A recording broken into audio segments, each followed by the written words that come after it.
යන් අයිය නෑ ඇට කටුනක් අයිය නෑ අර මේ ළඟදී තමයි වෙන්නේ ඇතුලේ පණුව. ඒ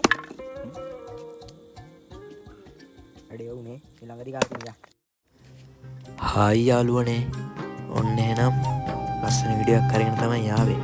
අද අපි කට්ටියම එකතු වෙලා යන්නේ අපේ ගෙවල් පිටිපස්සේ ඉන්න කන්දේ. ඉතින් කන්දේ යන ගමන් වීඩියෝ එකට සෙට් වෙමු.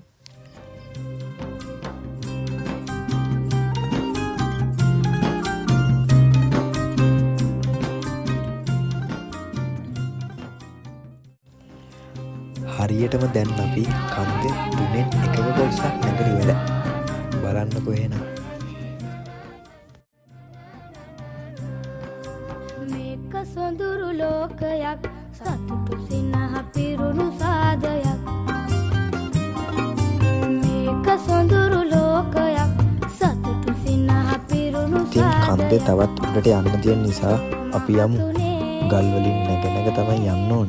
ඒ යන අතරතුර මට හම්බුණා දැහැටිය ගහක්. ඔය දැහැටිය ගහේ තියෙන කෝටු කෑලි වලින් තමයි අතීතයේ මිනිස්සු දත් මැද්ද කියලා කියන්නේ.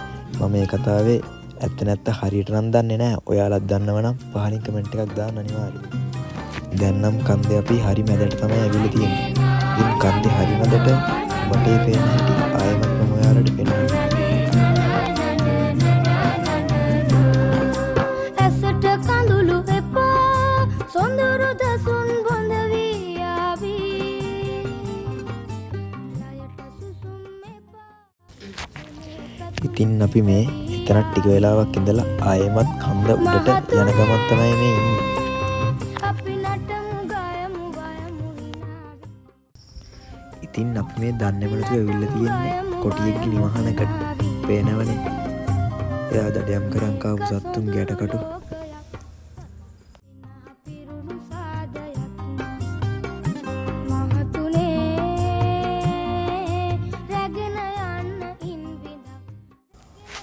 ඉතින් මේ ඔළුව මොන සතෙක්ද කියලා දන්නවනම් පහලින් කමෙන්ට් එකක් දාන්න අනිවාර්යෙන්ම.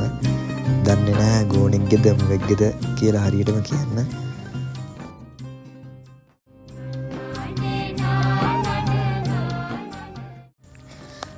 දැන් නම් අපි කන්දේ උඩටම ඇවිල්ලා තමයි ඉන්නේ.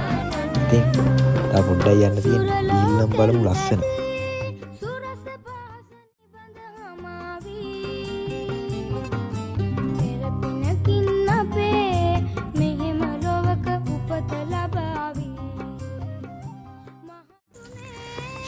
ඉතින් ඔය ඈතින් පේන්නේ රුණුහුරුගේ ජලාශය.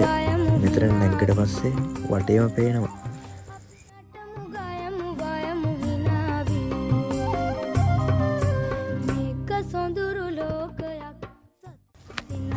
මේක තමයි ඉතින් අපේ ගම.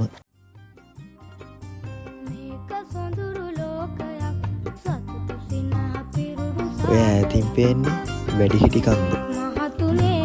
අනිත් පැත්තෙන් සඳකල චෛත්‍ය. සඳකල චෛත්‍යෙට පිටිපස්සෙන් තිස්ස මහරාම චෛත්‍යයත් පේනවා ලාවට. ඉතින් වීඩියෝ එක